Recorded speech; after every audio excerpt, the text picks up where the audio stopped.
a combination of different foods, including fruit, vegetables, legumes, nuts and whole grains. Adults should eat at least 5 portions, 400 grams, of fruit and vegetables per day. Consume less salt and sugar.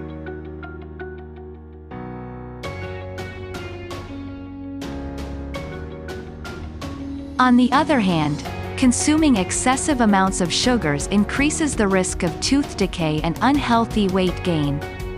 In both adults and children, the intake of free sugars should be reduced to less than 10% of total energy intake. This is equivalent to 50 grams or about 12 teaspoons for an adult.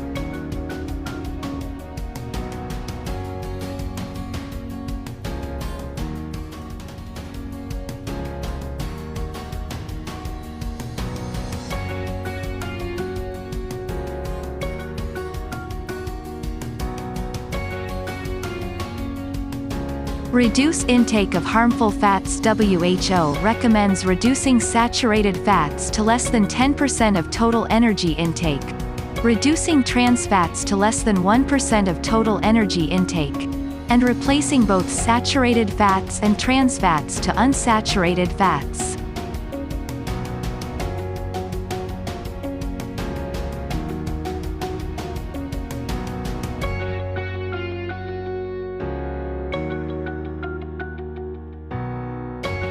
Be active. The amount of physical activity you need depends on your age group, but adults aged 18 to 64 years should do at least 150 minutes of moderate-intensity physical activity throughout the week. Increase moderate-intensity physical activity to 300 minutes per week for additional health benefits.